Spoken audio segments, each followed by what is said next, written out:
मैं पीएचपी की सीरीज़ में हूँ और पीएचपी के सीरीज़ में मैं बताया था लास्ट क्लास में सुपर ग्लोबल वेरिएबल का वीडियो अवेलेबल है। इसके बाद मैंने फॉर्म हैंडलिंग आज बताना है और डेटाबेस के साथ कनेक्टिविटी भी करेंगे पीएचपी के साथ। तो डेटाबेस जो हम लोग यूज़ करने वाले हैं उसका नाम है MySQL और MySQL डेटाबेस को हम लोग यूज़ करेंगे पीएचपी के फॉर्म हैंडलिंग की मदद से कनेक्ट करेंगे। चलो देखो कैसे करते हैं। सबसे पहले आपका जो सर्वर है वो ओपन होना चाहिए, यानी जैम कंट्रोल पैनल में अपना सर्वर स्टार्ट कर लीजिए। और आपके साथ ही साथ एक नई चीज़ भी स्टार्ट करनी है, वो है जस्ट उसके नीचे MySQL वाला, जो कि ये देखिए मेरा स्टार्ट है। अगर आप स्टॉप कर देंगे तो इस तरह से दिखेगा और स्टार्ट करेंगे तो आपको ये ग्रीन कलर का बैकग्राउंड में दिखेगा। इसका मतलब है कि ये MySQL का जो सर्वर है वो भी स्टार्ट हो गया है, यानी कि हमको डेटाबेस भी अब चाहिए होगा। सबसे पहले हम लोग थोड़ा डेटाबेस के बारे में स्टडी कर लेते हैं, इस डेटाबेस कैसे काम करता है, डेटाबेस कैसे ऑपरेट करेंगे वगैरह वगैरह। चलिए देखते हैं कैसे करते हैं। सबसे पहले आपको ये बता दें कि डेटाबेस को इंटीग्रेट करने का दो तरीका है। एक तरीका है 2 टियर आर्किटेक्चर और दूसरा तरीका है 3 टियर आर्किटेक्चर, जो हम लोग नॉर्मली DBMS के थ्योरी पेपर में पढ़ते हैं। 2 टियर आर्किटेक्चर में हम लोग कमांड लाइन इंटरफेस से काम करते हैं। ये जो सेल देख रहे हो यहाँ पे, इस पर क्लिक करेंगे और यहाँ पर एक CMD यानी कमांड प्रॉम्प्ट खुल जाएगा। इसके अंदर में हमको एक्सेस करना है डेटाबेस, तो हमको लिखना होगा CD MySQL/bin इस तरीके से, और एंटर करने के बाद हमको इसको लॉगिन करने के लिए -u रूट। -u मतलब यूज़र, और यूज़र का नाम जो है वो है रूट। बाय डिफ़ॉल्ट रूट होता है, सबका सेम होगा।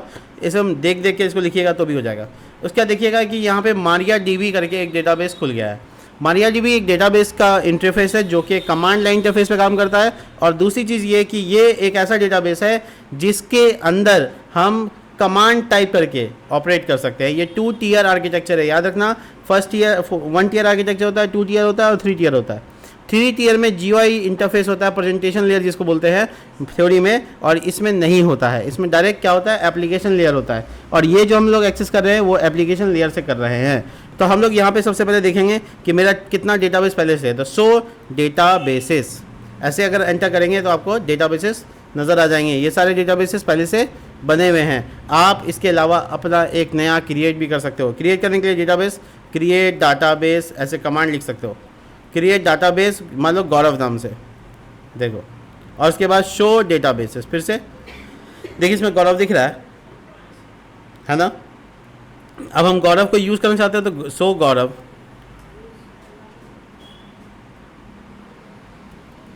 देखो गौरव डेटाबेस को सिलेक्ट कर लिया। इसके अंदर टेबल भी बना सकते हैं। क्रिएट टेबल, टेबल का नाम क्या रखना चाहते हो, स्टूडेंट्स छोटी ब्रैकेट, और इसमें क्या क्या कॉलम का नाम, जैसे ID, और वो किस डेटा टाइप का होगा, वो लेंथ क्या होगा, वो यानी डेटा टाइप इंटीजर होगा, लेंथ 10 होगा।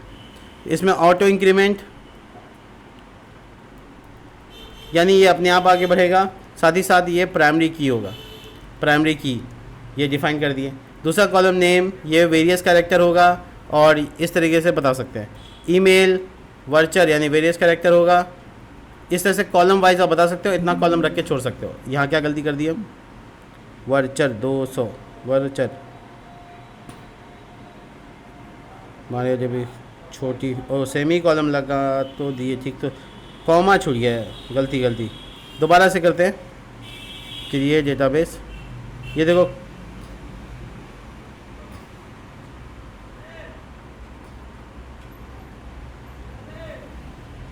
ईमेल हो गया। ये कॉमा मैंने यहाँ पे लगाना छोड़ दिया था, यहाँ पे कॉमा लगाया था, यहाँ पे छूट गया था, तो दोबारा मैंने लगा दिया तो ठीक हो गया। क्वेरी ओके हो गया, ये डेटाबेस बन गया। अब हम टेबल देखना चाहते हैं, 100 टेबल्स लिखना पड़ता है। और ये देखिए टेबल का नाम दिख रहा है स्टूडेंट्स। तो बेसिकली इस तरह से डेटा इंसर्ट कर सकते हैं। कोड कमांड है इंसर्ट इनटू, हम लोग पढ़ते हैं डेटाबेस के अंदर में DLL DML है ना, DQL TCL है ना, ये सारा कमांड यहाँ पे इंसर्ट इनटू, टेबल का नाम रखना स्टूडेंट्स इस तरीके से। उसके बाद कॉलम का नाम नेम, ईमेल, आपको नेम और ईमेल, ID तो अपने आप इंसर्ट हो जाएगा इसलिए नहीं लिखना है। वैल्यू, मान लो इसमें हम डालना चाहते हैं वैल्यू के तौर पे छोटी ब्रैकेट सिंगल कोट रुचि, ठीक है, ये इस तरह से। और यहाँ पे ईमेल ID r@gmail.com, इस तरह से। देखो ये इंसर्ट हो गया। मैं इन सब को किससे कर रहा हूँ, कमांड लाइन से कर रहा हूँ। हो सकता है इसमें दिक्कत आएगा आपको, मैं आपको इसका आसान तरीका भी बताता हूँ जो कि 3 टियर आर्किटेक्चर पर काम करता है। आपको अब क्या करना है, सबसे पहले MySQL आपका रन होना चाहिए, ध्यान रखिएगा। उसके बाद आपको लिखना है यहाँ पे लोकल होस्ट /php/myadmin php/myadmin ऐसा लिखने के बाद आपका डेटाबेस ग्राफिक यूज़र इंटरफेस में खुल जाएगा, यानी बिना कोई कमांड लिखे आप इसको बना सकते हो। तो आप देखिए यहाँ गौरव नाम से बनाया था, यहाँ है क्या, देखिए है ना, और इसमें स्टूडेंट नाम का टेबल बनाया था अभी कमांड लाइन से, ये बना हुआ है। देखिए इसमें जो कॉलम है वो भी है और डेटा जो डाले थे वो भी है। इस तरह से यहाँ पे कैसे डेटाबेस बनाएंगे वो सुनो, बहुत इजी है। यहाँ पे न्यू पे क्लिक करना है, कुछ का सीखना नहीं है, यहाँ पे कमांड टाइप करने की ज़रूरत ही नहीं है, आप आराम से यहाँ पे डेटाबेस का नाम लिख सकते हो। अभी बिना कमांड के कर लो, लेकिन बाद में धीरे धीरे कमांड सीख जाना।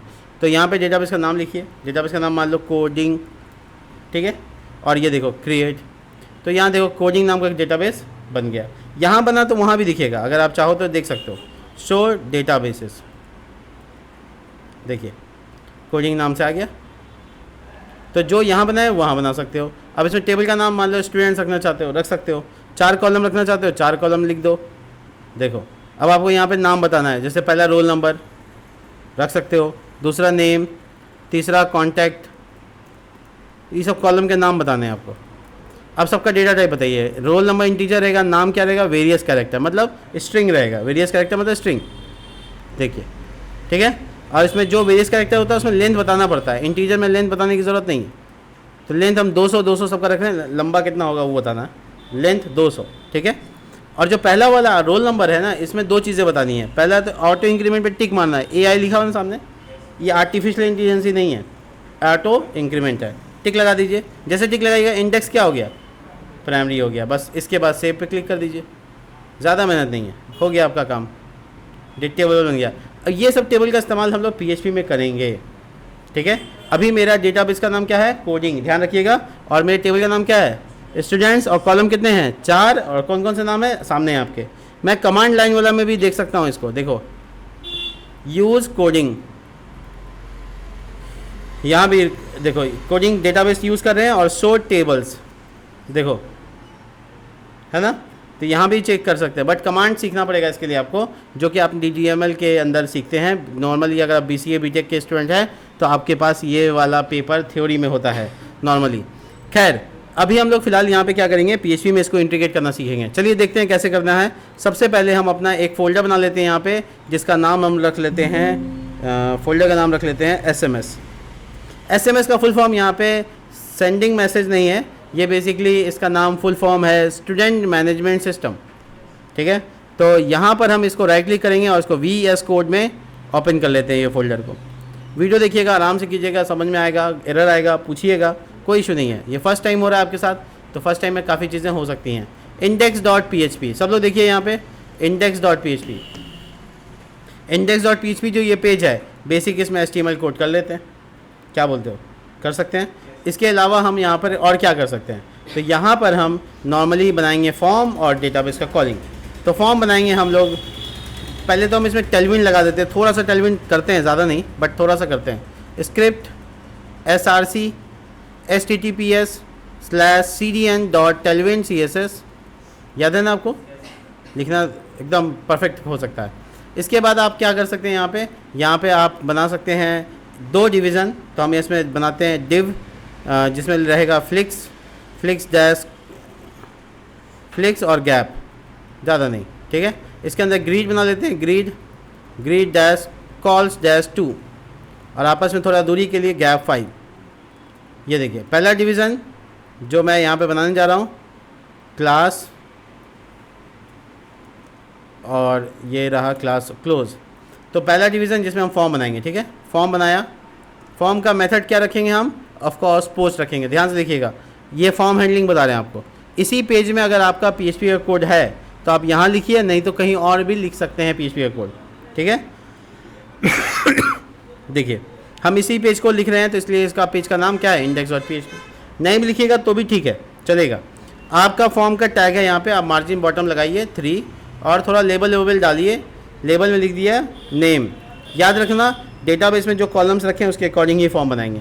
तो नाम नेम हो गया। दूसरा इनपुट टाइप, जिसमें बॉर्डर w-full, थोड़ा पैडिंग, थोड़ा ऊपर नीचे से पैडिंग, ठीक है। और ये आ गया, इसका एक नाम डिफाइन कर लेते हैं, नेम, ठीक है। ये मेरा एक कॉलम बना है। ऐसा मुझे कितना कॉलम चाहिए, 3। Name, contact, email. तो हम इसको चेंज कर देते हैं एक साथ, कॉन्टैक्ट एक साथ चेंज हो गया, और ये वाला बोलिए ना ईमेल, तो इसका टाइप क्या, ईमेल भी डाल सकते हैं, राइट। HTML में सीखा हम लोग। इसी तरीके से एक और डिवीज़न बनाएंगे बटन के लिए, सबमिट बटन के लिए, मार्जिन बॉटम 4, और इनपुट टाइप सबमिट या बटन टाइप सबमिट, कोई भी डाल दो, ठीक है। इसमें क्लास मेंशन करो, class BG dash red colour का, टेक्स्ट कलर वाइट कलर का, पैडिंग X, पैडिंग Y, और W डैश फुल, राउंडेड थोड़ा सा, ठीक है। तो ये जो मैंने टेलविन का कोड लिखा है, ये टेलविन के ऊपर मैंने सिखाया आपको, बस मैं इसको लाइव करके दिखा रहा हूँ। देखिए, ओहो, index.php, ये मैं लाइव ऐसे थोड़ी कर सकता हूँ, सॉरी। यहाँ पे जाइएगा, लोकल होस्ट स्लैश, क्या नाम रखा था मैंने, SMS, खोलता हूँ इसको, देखो, ठीक है। और ये बटन के बीच में कुछ लिखा ही नहीं, सेव लिख देता हूँ, ठीक दिख रहा है, और ये एकदम चिपक गया इधर, राइट। तो हम लोग बेसिकली यहाँ पे आएंगे और ये गैप के जगह पेडिंग कर देंगे, जैसा गया। टाइटल वाइटल भी दे सकते हो, H1 का इस्तेमाल करते हैं और लिखते हैं क्रिएट रिकॉर्ड हेयर, क्या बोलते हो, ये बढ़िया से दिखेगा। तो एक दूसरे के नीचे नहीं दिख रहा है, तो हम इसमें क्या करेंगे, एक डिवीज़न ले लेंगे, यहाँ से यहाँ तक एक डिवीज़न ले लेते हैं, और यहाँ पे लिखते हैं डिवीज़न क्लास नेम, और ये डाल देते हैं ऐसे, बढ़िया। अब इसका जो डिज़ाइन है वो थोड़ा चेंज कर देते हैं, यहाँ से क्लास नेम लगाकर, टेक्स्ट डैश ब्लैक ऑलरेडी है, text dash text dash 2XL की font dash 2XL, font dash text dash 2XL, मेरा थोड़ा सा मैं भूल गया, फॉन्ट डैश बोल्ड, ठीक है। देखो काफ़ी अच्छा दिख रहा है। थोड़ा मार्जिन बॉटम लगा देते हैं ताकि ये एक दूसरे से थोड़ा अलग हो जाए। ये एरिया को हम चाहें तो पूरा अच्छा सा बैकग्राउंड कलर दे सकते हैं, स्लेटी कलर पे। देखो पैडिंग 5 या 10 दे दो, काफ़ी रहेगा, ठीक दिख रहा है। और थोड़ा राउंडेड, थोड़ा बॉर्डर देखो, ठीक है, राउंडेड थोड़ा ज़्यादा LG, ठीक है। तो ये जगह है जहाँ पे हम फॉर्म भरेंगे और सबमिट करेंगे। तो मेरा डेटाबेस में डेटा स्टोर होना चाहिए। कहाँ स्टोर होना चाहिए? डेटाबेस में। कनेक्शन करना सीखो, देखो कैसे करते हैं कनेक्ट। सब लोग देखिए यहाँ पे कैसे कनेक्ट करेंगे। सबसे पहला line, the first line of the page, यहाँ पर आप आइए और PHP को शुरू कीजिए। डेटाबेस कनेक्शन करने का तरीका सीख लो। डेटाबेस कनेक्शन कैसे करते हैं कनेक्शन। सबसे पहले आपको कोई वेरिएबल सपोज कर लेना है, जैसे कनेक्ट MySQL i_connect नाम का एक फंक्शन है जो कि MySQL को कनेक्ट करता है PHP में। इसमें आपको पहली बात जो बतानी है वो है आपका होस्ट नेम, ठीक है। आप चाहो तो अलग अलग वेरिएबल में लिख सकते हो। होस्ट नेम, आपका होस्ट नेम है बाय डिफ़ॉल्ट लोकल होस्ट, ठीक है। उसके बाद आपका डेटाबेस का नाम क्या है? कोडिंग। डेटाबेस का नाम क्या है? कोडिंग। इसी तरीके से आपका यूज़र नेम क्या होगा? तो बाय डिफ़ॉल्ट यूज़र नेम सभी का क्या है? रूट। और पासवर्ड क्या होगा? तो आप वो नल रख सकते हैं क्योंकि खाली होता है, पासवर्ड किसी का है नहीं लगा हुआ। जो भी लोग एग्जाम यूज़ कर रहे हैं पासवर्ड बाय डिफ़ॉल्ट नहीं होता है। तो पहले आपको डालना है होस्ट नेम, फिर आपको बताना है यहाँ पर डेटाबेस नहीं, यूज़र नेम, फिर password, and the last one is database, ठीक है। यानी इस फंक्शन के अंदर देख लीजिए, यहाँ पे आप कर्सर रखिएगा तो आपको बता देगा। पहले होस्ट नेम, फिर यूज़र नेम, फिर पासवर्ड एंड देन डेटाबेस। उसका पोर्ट नंबर होता है, सॉकेट नंबर, जो भी हमको ज़रूरत नहीं है, ठीक है। तो कनेक्शन यहाँ पर हुआ या नहीं हुआ, इसमें एक छोटा सा मैसेज लिखो और डाई। अगर कनेक्शन नहीं हुआ, can not connect to the database, ऐसा मैसेज आ जाए, ठीक रहेगा। और PHP आपका क्लोज होना चाहिए। देखिए जो क्लोज नहीं है नीचे एरर आ रहा है। दोबारा से देखिए, 4 चीज़ें आपको चाहिए कनेक्शन होने के लिए। होस्ट नेम जो कि आपका बाय डिफ़ॉल्ट लोकल होस्ट होता है, डेटाबेस का नाम जो कि मैंने रखा है कोडिंग, और यूज़र नेम, पासवर्ड। ये फंक्शन है MySQL i कनेक्ट। आई का मतलब यहाँ पे इम्प्रूव वर्जन है। MySQL ने अपने आप को इम्प्रूव किया था तो उसने आई ऐड कर दिया था। उसके बाद उसमें 4 चीज़ें डाल देनी है, सीक्वेंस समझ लो, रिस्पेक्टिवली डालना है। Host name, user name, password and database. और डाई इसलिए लगाया ताकि अगर ये वाला ट्रू नहीं होता है तो ये वाला रिटर्न हो जाएगा, ठीक है।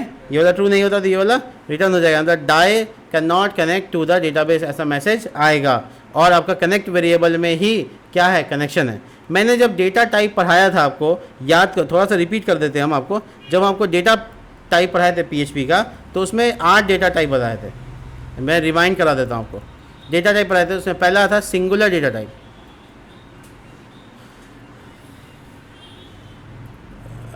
जी, सिंगल डेटा टाइप, सिंगल मतलब सिंगल वैल्यू डेटा टाइप, जिसको हम सिंगुलर डेटा टाइप भी कह सकते हैं। इसमें 4 थे। पहला था बुलियन, दूसरा इंटीजर, तीसरा कैरेक्टर था ही नहीं, स्ट्रिंग, और फ्लॉट कहो या डबल कहो, जो भी आपका नाम, फ्लोटिंग पॉइंट नंबर, सीधा सीधा। ये 4 सिंगल वैल्यू थे।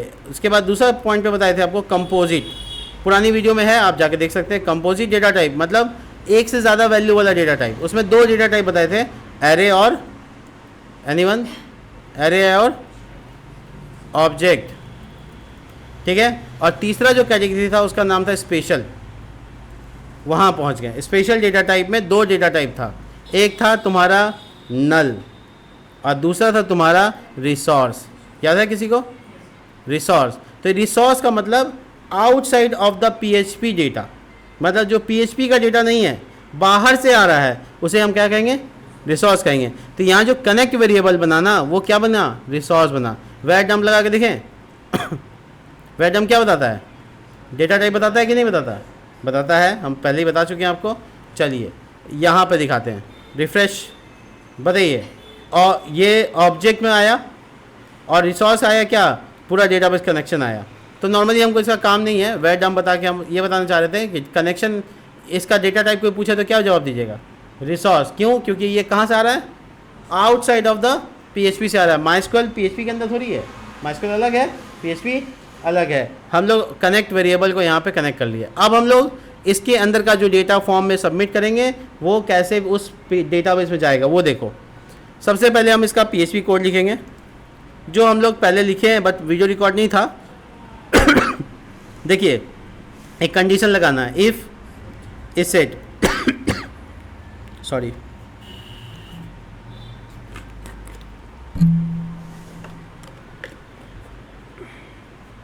देखिए यहाँ इस सेट अंडर $_ ये सुपर ग्लोबल वेरिएबल है और ये आपको बटन का नाम पूछ रहा है। तो बटन का नाम तो हम दिए नहीं, तो नेम लगा देते हैं यहाँ पे, नेम, और इसका नाम सेव रख लेते हैं। तो यहाँ पर भी हमको बड़ी ब्रैकेट के अंदर क्या लिखना है? सेव लिखना है, और कर्ली ब्रैकेट। तो ये क्या हुआ? ये हुआ कि इफ़ अगर मैं सबमिट बटन पे क्लिक करूँगा तो फिर ये इफ़ ट्रू हो जाएगा, इफ़ के अंदर का जो कोड लिखा होगा वो चल जाएगा, ठीक है। तो हम लोग क्या करना है, एक एक करके सब डेटा उठा लेना है, तीनों डेटा उठा लेंगे। $Name, contact, email. देखिए इस तरह से आराम से $पोस्ट नेम, $पोस्ट कॉन्टैक्ट और $पोस्ट ईमेल, तीनों डेटा मेरे पास आ गया। अब इस डेटा को हम लोग को डेटाबेस तक पहुंचाना है। हर डेटाबेस को डेटा तक पहुंचाने के लिए माइस्क्वेल के अंदर में क्वेरी चलाना पड़ता है। What is query? Query command होता है जो कि माइस्क्वेल को रिस्पॉन्स करता है या रिक्वेस्ट करता है। हम लोग यहाँ पे देखो क्वेरी नाम का वेरिएबल बना लेते हैं और इस जगह पे लिखते हैं MySQL_query, ये फंक्शन का नाम है, जिसके अंदर सबसे पहले आपको कनेक्शन नहीं बताना है। क्या बताना है? कनेक्शन। दूसरे पैरामीटर में आपको कमांड लिखना है। क्या होता है कमांड? आप पढ़ चुके हैं माइस्क्वेल डेटाबेस में, आप पढ़े होंगे, इंसर्ट इनटू टेबल का नाम। क्या है टेबल का नाम? स्टूडेंट्स। और वो तीनों कॉलम, नेम, कॉन्टैक्ट, ईमेल, उसका वैल्यूज़ छोटी ब्रैकेट के अंदर में यहाँ पर डेटा डाल दीजिए। क्या क्या डेटा? सिंगल कोट में, सिंगल कोट बार बार लिखिए ऐसे करके, 3 सिंगल कोट हो गया। अब सब सिंगल कोट के अंदर डेटा को फिल कर दीजिए। देखिए पहला सिंगल कोट में $नेम चला जाएगा, दूसरे में $कॉन्टैक्ट, कनेक्ट नहीं, ध्यान से, कॉन्टैक्ट क्या जा रहा है वो आपको देखना ज़रूरी है, $ईमेल, तीनों डेटा चला गया। अब हम यहाँ पे एक मैसेज लिखते हैं, इफ़ अगर क्वेरी चल गई होगी तो, इसका मतलब इंसर्ट हो गया, तो एक एको कर दो। चाहो तो स्क्रिप्ट लगा कर जावा स्क्रिप्ट में आउटपुट कर सकते हो, अलर्ट लगाकर, और क्या लिख सकते हो? Data inserted. जब इंसर्टेड लिख दिया तो सक्सेसफुली क्या ज़रूरत, क्या लॉजिक है? एल्स, अगर इंसर्ट नहीं हुआ तो एको करो और डाटा नॉट इंसर्टेड। यानी क्वेरी बेसिकली इफ़ एल्स पे काम कर रहा है, ठीक है। तुम चाहो तो इसको टर्नरी ऑपरेटर से भी कर सकते हो, आसान देखना चाहते हो करना करके तो भी कर सकते हो, कोई इशू नहीं है। इसका मतलब ये हुआ कि क्वेरी चल गई तो ये मैसेज, नहीं चली तो ये इफ़ एल्स। आप पढ़ेंगे सी प्रोग्रामिंग से तो आप पढ़ते ही आए होंगे। चलिए तो हम लोग इसको इंसर्ट को चेक करते हैं, इंसर्ट हो रहा है कि नहीं हो रहा है। यहाँ पे नाम लिखते हैं। शुभ नाम तो मेरा ही जाएगा पहले, क्या कि यही नाम शुभ है, ठीक है। और ये है कॉन्टेक्ट नंबर जो किसी के यहाँ फ़ोन नहीं लगने वाला, और ये है rock@gmail.com, क्योंकि काम रॉकिंग वाला है, ठीक है। जैसे मैं सबमिट पे क्लिक करूँगा मुझे मैसेज आ गया डाटा इंसर्टेड। इसका मतलब हो गया कि वो कहाँ पहुँच गया, यहाँ रिफ्रेश करके देखेंगे, ब्राउज पे क्लिक करेंगे और देखेंगे data, oh wow, data inserted. जो मैंने फॉर्म में डेटा डाल रहा था पहले वो डिलीट हो जा रहा था, अब जो फॉर्म में डेटा डाल रहे हैं वो डेटाबेस में स्टोर हो जा रहा है, उसको फर्दर यूज़ कर सकते हैं। एक और डेटा डाल के देखिए, चलिए देखते हैं। दूसरा शुभ नाम डालते हैं, बादल, क्या BADL@gmail, ओ सॉरी, हमको लगा आसमान लिख देंगे तो काम हो जाएगा, बादल तो वही ना है, बादल@gmail.com। कांटेक्ट करना है तो ऊपर जाओ, सूरज, बादल है तो सूरज भी होना चाहिए, ठीक है। इसका भी कांटेक्ट नंबर, तो सूर्य भगवान को बुला लेना है और काम ख़त्म हो जाएगा। अब देखिए बादल और सूरज है तो बिजली भी तो होगी, बिजली, और ये हो गया कांटेक्ट नंबर 1912, यही ना बिजली का नंबर, हाँ, BIGILI, कुछ भी लिख दो ना, क्या दिक्कत है, चाहेगा तो सही जगह पहुँचेगा भी नहीं, ठीक है। और नॉर्थ बिहार का नंबर बताए थे हम, 1912। तो डेटा इंसर्ट हो रहा है और हम लोग ब्राउज करके देखेंगे तो डेटा उसमें आ रहा है, स्टोर होता जा रहा है, और ये परमानेंट स्टोर हो रहा है। ठीक वैसे जैसे तुमने फेसबुक पे फॉर्म भरा है साइनअप का, आज तक डेटा स्टोर है। ठीक ऐसे ही जैसे आपने किसी सरकारी नौकरी का फॉर्म भरा है, वो डेटा डेटाबेस में स्टोर है, तो डेटाबेस में स्टोर हो रहा है, राइट। अब हम इस डेटाबेस के डेटा को जो स्टोर हो रहा है उसको कॉल करते हैं, कहाँ, उधर जो जगह है उसमें, इसी जगह पे, इसी पेज पे, ठीक है, देखेंगे, चलिए देखते हैं। तो इसको कॉल करने के लिए हम जगह बनाएंगे। पहले तो हमको याद रखना होगा कि ये वाला डिवीज़न से बाद में करना है, यानी ये ग्रिड का पहला डिवीज़न ये वाला है, इसके बाद करना है, राइट। तो हम यहाँ थोड़ा कमांड लिख के अलग कर देते हैं, कॉलिंग डाटा, और यहाँ कमांड लिख देते हैं इंसर्ट डाटा। क्या बोलते हो? तो डाटा तो कॉल हो, इंसर्ट हो गया, लेकिन हमको जाके डेटाबेस में देखना पड़ रहा है, क्या नहीं यहाँ HTML टेबल बना ले, यहीं पे डेटा कॉल हो जाए। तो चलिए डेटा कॉल करके दिखाते हैं। डिवीज़न क्लास BG स्लेटी 100, पैडिंग राउंडेड -LG बॉर्डर, ठीक है। इसके अंदर में हम लोग एक मैसेज लिख देंगे, H1 class name, text black, text 2LG, वही सेम जो ऊपर लिखा हुआ है, font dash bold, margin bottom 4, और लिखते हैं कॉलिंग रिकॉर्ड्स। सब बात AI का थोड़ी मानना है। इसके बाद टेबल बनाते हैं, क्लास लगाकर हम लोग इसमें थोड़ा टेबल को चेंज करते हैं, बॉर्डर लगाते हैं, W-full लिखते हैं, और बाकी चीज़ें जो ज़रूरत पड़ेंगी वो बाद में करेंगे। इसके अंदर T हेड बनाते हैं, प्रियांशु आप देख रहे हैं, T head, TR TH, ID यानी ID सॉरी नहीं, रोल नंबर, थोड़ा पेशेंस रखिए, देखिए कैसे काम कर रहे हैं, ईमेल और कॉन्टैक्ट, ठीक है, उल्टा सीधा हो सकता है, कोई दिक्कत नहीं।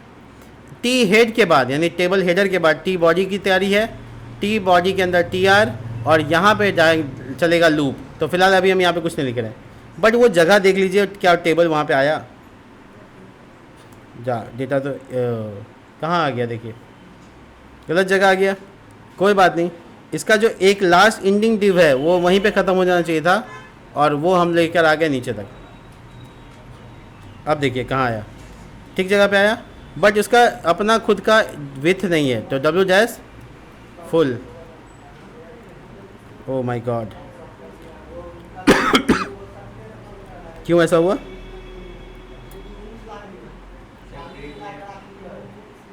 ग्रिड में क्या, ग्रिड कॉलम 2 तो ठीक ही लिखा हुआ, एक बार फॉर्मेटाइज कर देते हैं समझने के लिए। इसमें भी W-full, आधा डिस्कस नहीं हो रहा है। तो इससे पहले वाला ग्रिड में विथ नहीं है, राइट, ग्रिड-full, हाँ ये मामला है। तो बेसिकली ये छोटा और ये बड़ा होना चाहिए था, लेकिन ऐसा हुआ नहीं। एक मैं डिवीज़न ट्राई करूँ, W- 96, ये ट्राई करूँ, ये हटेगा तब, ठीक है, बट ये अपनी जगह पे छोटा हो गया। कॉलम तो मैं ग्रीड हटा कर ना फ्लिक्स लगा देता हूँ, इससे सॉल्व हो जाएगा। फ्लिक्स, और इसमें यहाँ पर डब्ल्यू डैश फुल की जगह पे लिख देंगे फ्लिक्स डैश 1, ठीक है, और इस पर डब्ल्यू डैश फुल हटा के लिख देंगे फ्लिक्स डैश, ये सब आपको पता है क्या हम लिख रहे हैं। 10 ज़्यादा हो गया, 7 और थोड़ा कम, 4 चलेगा इतना, 6 कर देते और थोड़ा छोटा, ओह 4 हो गया था, 3 ना करेंगे। हाँ देखो अब ठीक है, ये छोटा ही बड़ा हम लोगों ने ऐसा फ्लिक से बना लिया। ये टेबल का कॉलिंग का कॉलम टाइटल तो आ गया, नीचे डेटा कैसे आएगा देखते हैं। इसके लिए हमको यहाँ पे PHP शुरू करना है। क्या करना है? PHP, क्योंकि यहाँ पे आप PHP चलेगा, PHP शुरू कर और यहाँ पर PHP बंद हो जाएगा, मतलब टेबल बॉडी के अंदर PHP शुरू भी हुआ और बंद भी हो गया। पहला काम क्या करना है? क्वेरी चलाना है। कॉलिंग क्वेरी नाम रख लेते हैं, calling is equal to MySQLi query, वही फंक्शन है क्वेरी का, और उसमें वही चीज़ पहले करना है, कनेक्शन पहले इस्टेब्लिश कर देना है, कनेक्ट वाला वेरिएबल, और यहाँ पे कॉलिंग का क्वेरी लिखना है। सिलेक्ट ऑल फ्रॉम स्टूडेंट्स, क्या आपको याद है ये सब कमांड? क्या आपने पढ़ा था सेकेंड ईयर में? बस वही है आपका। इसके बाद आपको वाइल लूप चलाना है। वाइल लूप में आप कोई भी वेरिएबल का नाम रख लीजिए, MySQL फेच एरे नाम का एक फंक्शन यूज़ करना है और वहाँ क्वेरी चिपका देना है। इसके बाद आपका छोटी ब्रैकेट शुरू हो जाता है जहाँ आप अपना पूरा डेटा को कॉल कर सकते हो। तो नॉर्मली आप यहाँ पे डेटा कैसे कॉल करोगे? इको लगाओगे और यहाँ पे अपना TR शुरू करोगे, ठीक है। और कई तरीके इसके सॉरी कई तरीके हैं, आप वेरिएबल बना सकते हैं, वेरिएबल बना के स्टोर कर लीजिए अलग अलग डेटा को, जैसे कॉन्टैक्ट इस तरीके से, और डॉक्टर ईमेल को भी, इसके अलावा रोल नंबर को भी, सब डेटा इसमें स्टोर हो गया। अब इको लगाइए, इको मतलब आउटपुट, TR का टैग लगाइए जैसे आप लगाते हैं HTML के लिए, TR के बाद TD लगाइए जैसे आप लगाते हैं, और इसके बीच में आप वेरिएबल डाल दीजिए $नेम, और ये डेटा का काम खत्म हुआ। इसी तरीके से आप फिर से TD लगाइए, कॉन्टैक्ट आ जाएगा, नहीं नेम के बाद क्या है? ईमेल है, ईमेल डालिए। अच्छा उससे भी पहले रोल नंबर था वो छूट गया, तो पहला TR रोल नंबर का होगा। कहाँ पे? यहाँ पे नीचे आ गया, कोई बात नहीं हो जाएगा, नीचे भी रहेगा तो चलेगा, कोई बात नहीं। और ये TR के बाद फिर से नया TD, एकदम अच्छे से आराम से सोर्सेबल तरीके से, और लास्ट में क्या करना है? TR को क्लोज कर देना, वेरी इजी। तो ये काम हो गया PHP में। पूरा वाइल लूप से क्या होगा? एक एक करके डेटा सब आ जाएगा। चेक करें, पक्का? ये देखिए कंप्लीट। अब इसमें थोड़ा CSS की ज़रूरत है, CSS मांगे मोड वाला बात है, तो ये वाला से लेकर ये वाला सब में क्लास लगाइए और लिखिए, सिंगल कोट में लिखिएगा, क्योंकि डबल कोट में आप ऑलरेडी हैं, तो डबल कोट्स के अंदर डबल कोट अलाउड नहीं है, सिंगल कोट के अंदर डबल अलाउड नहीं है, डबल के अंदर सिंगल अलाउड है, ठीक है। तो रूल थोड़ा सा ध्यान रखिएगा, बस हो गया। P3 बॉर्डर लगा दिया मैंने, थोड़ा सा ये अच्छा दिखेगा, क्या बोलते हो? ये जो ग्रे वाला बैकग्राउंड है ना, इसको 50 भी कर सकते हैं, ऐसा कुछ थोड़ा कम हो जाएगा, उतना डार्क करने की ज़रूरत नहीं है। तो ये डेटा आ गया आपके सामने, देखिए रोल नंबर सारा आ गया। इसका मतलब है कि ये इंसर्ट हुआ ना, डेटा यहाँ यहीं पे दिखेगा, दिखाते देखो वर्षा, बादल, सूरज, बिजली, वर्षा, ठीक है। अब बच गया इसमें थोड़ा सा,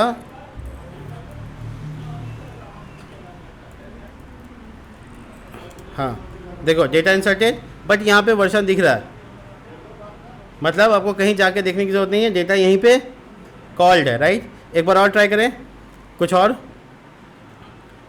आकाश, कॉन्टेक्ट नंबर akash@gmail.com, ठीक है, ठीक है ना। आफताब, आफताब पता है किसे कहते हैं? आफताब कहते हैं चाँद को, और महताब कहते हैं सूरज को उर्दू में। तो मैंने सब जगह से नाम उठाया है, ठीक है। स्काई भी नाम रख सकते हैं, जैसे सूर्य कुमार यादव, ये भी नहीं छोड़ेंगे। खैर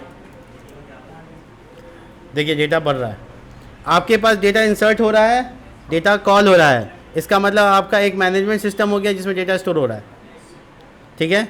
इसके बाद का नेक्स्ट वीडियो में हम लोग डिस्कस करेंगे डिलीट करने का तरीका, एडिट करने का तरीका, ना जाने क्या क्या। बताएंगे नहीं, आप कर लीजिए, करेंगे धीरे धीरे। पहले इंसर्ट कॉलिंग को पक्का करने के बाद, यानी जब तक आपका इंसर्ट कॉलिंग अच्छा नहीं हो जाता हम दूसरी वीडियो पे नहीं आने वाले हैं। मिलते हैं नेक्स्ट वीडियो में, तब तक के लिए बाय।